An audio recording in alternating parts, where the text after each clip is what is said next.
29 मार्च 2026 को, जब केतु एक खास स्थिति में प्रवेश करेगा जो कई लोगों के जीवन की दिशा बदल सकता है।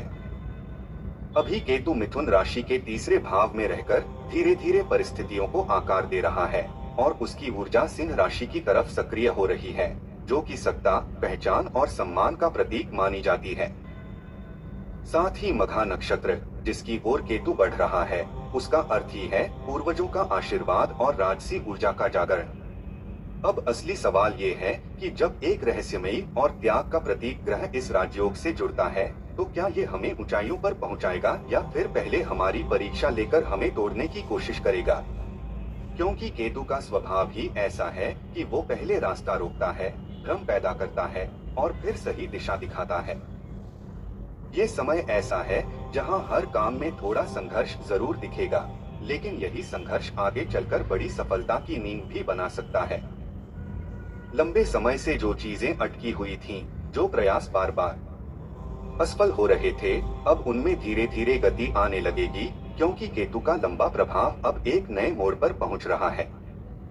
तीसरा भाव खास तौर पर आपके हौसले, आपके एक्शन और आपके फैसलों से जुड़ा होता है और इस समय वही आपकी सबसे बड़ी ताकत बनने वाला है।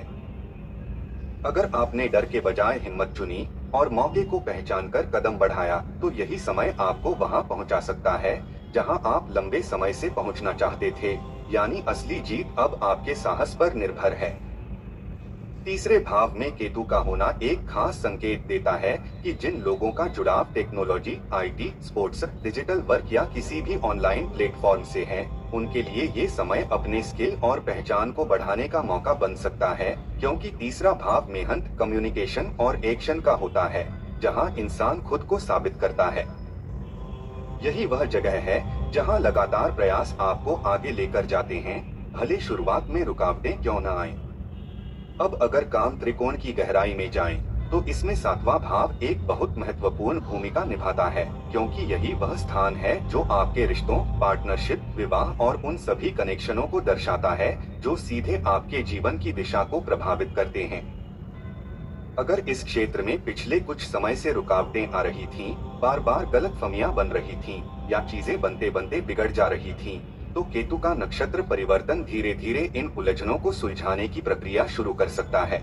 यह कोई अचानक चमत्कार नहीं होगा, बल्कि एक ऐसा बदलाव होगा जिसमें समय के साथ स्पष्टता आएगी, रिश्तों में समझ बढ़ेगी और जो दूरी थी वह कम होने लगेगी। अब जो मैं बताने जा रहा हूँ वो बहुत कम लोग जानते हैं। सप्तम भाव उस व्यक्ति का प्रतिनिधित्व करता है जो आपके ठीक सामने खड़ा है, चाहे वह जीवन साथी हो, व्यापार में साझेदार हो या कोई ऐसा इंसान जिसके साथ मिलकर आप आगे बढ़ना चाहते हैं। यहाँ सबसे बड़ी सीख यही होती है कि केवल अपनी सोच पर टिके रहने से काम नहीं चलता, बल्कि सामने वाले की भावनाओं और नजरिए को समझना भी उतना ही जरूरी होता है। जब दोनों पक्ष एक दूसरे को समझकर चलने लगते हैं, तभी असली संतुलन बनता है और वही संतुलन सफलता का दरवाजा खोलता है। इसके साथ ही केतु का प्रभाव एकादश भाव पर भी देखने को मिलता है, जिसे हम लाभ, इच्छाओं की पूर्ति, बड़े नेटवर्क और सामाजिक दायरे का घर मानते हैं। अगर काफी समय से आपकी कुछ इच्छाएं अधूरी पड़ी थीं, आप बार बार प्रयास कर रहे थे लेकिन परिणाम नहीं मिल पा रहा था, तो अब परिस्थितियां धीरे धीरे आपके पक्ष में मुड़ सकती हैं। चाहे बात परिवार की खुशियों की हो, आर्थिक स्थिरता की हो या करियर में आगे बढ़ने की, हर क्षेत्र में छोटे छोटे पॉजिटिव संकेत मिलने शुरू हो सकते हैं। यह वह समय हो सकता है जब आपको महसूस होगा कि आपकी मेहनत अब बेकार नहीं जा रही, बल्कि उसका फल धीरे धीरे सामने आ रहा है। जिन कामों में पहले रुकावट थी, उनमें अब गति आ सकती है और अधूरे काम पूरे होने की दिशा में आगे बढ़ सकते हैं। अब एक और महत्वपूर्ण बात समझना जरूरी है कि जब केतु तीसरे भाव में स्थित होता है, तो राहु स्वतः ही नवम भाव में चला जाता है और नवम भाव को भाग्य, अवसर, धर्म और जीवन की बड़ी उपलब्धियों का स्थान माना जाता है। यहाँ राहु तेजी से मौके देता है, अचानक ग्रोथ दिखाता है, लेकिन साथ ही यह एक सीख भी देता है कि सिर्फ बाहरी सफलता ही सब कुछ नहीं होती।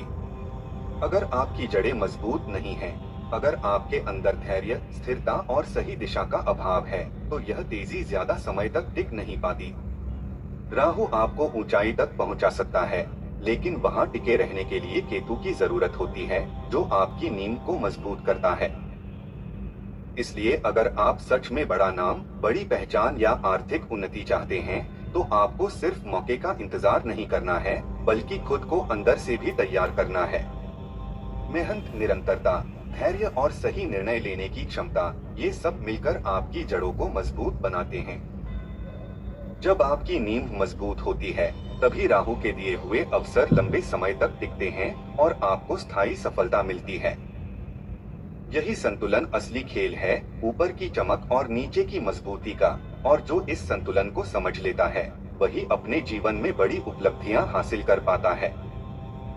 यही वो पॉइंट है जहां ज्यादातर लोग गलती कर देते हैं। केतु को ज्योतिष में उस शक्ति के रूप में देखा जाता है जो इंसान की जड़ों, उसकी नींव और उसके असली आधार को दर्शाती है। यानी अगर किसी ने अपनी नींव को संभाल कर रखा है, उसे लगातार सींचा है, तो उसका परिणाम ऊपर फल के रूप में जरूर दिखाई देता है। और वहीं राहु उस फल को बाहर की दुनिया में दिखाने का काम करता है। अब सबसे बड़ा सवाल यही उठता है कि आने वाले समय में, खासकर अगले 8 महीनों में, केतु को अपने पक्ष में कैसे किया जाए, कैसे उसकी ऊर्जा को अपने जीवन में सही दिशा में इस्तेमाल किया जाए। तो इसका उत्तर बहुत सीधा लेकिन गहरा है।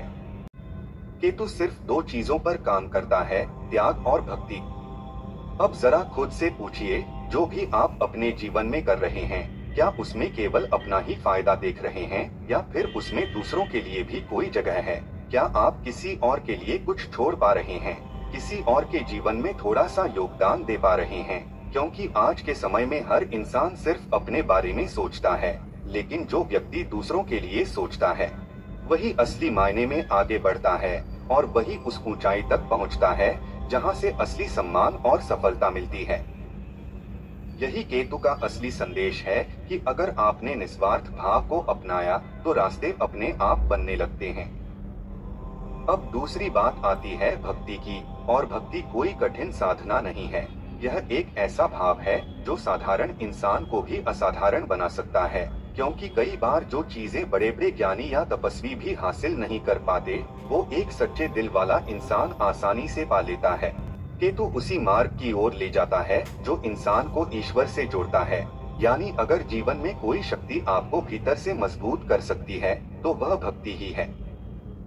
जरा प्रहलाद की कथा को याद कीजिए। एक छोटा सा बालक, उम्र सिर्फ 5 साल, चारों ओर राजसी माहौल, पिता के पास अपार शक्ति, लेकिन फिर भी उसकी सबसे बड़ी ताकत उसकी भक्ति थी, जो उसे बचपन से सिखाई गई थी। और उसी भक्ति ने उसे इतना मजबूत बना दिया कि स्वयं भगवान को उसके लिए प्रकट होना पड़ा।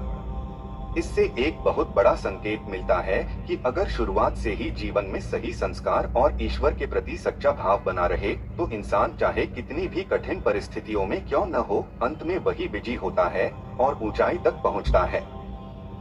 इसलिए जरूरी है कि आप अपने इष्ट, अपने गुरु और अपने विश्वास का सम्मान करना शुरू करें। अपने भीतर उस श्रद्धा को बढ़ाएं जो आपको अंदर से मजबूत बनाती है। क्योंकि जो कुछ भी हमारे जीवन में घटित हो रहा है, चाहे सुख हो या दुख, उसकी गहराई को हमसे बेहतर कोई नहीं समझ सकता जितना ईश्वर समझते हैं।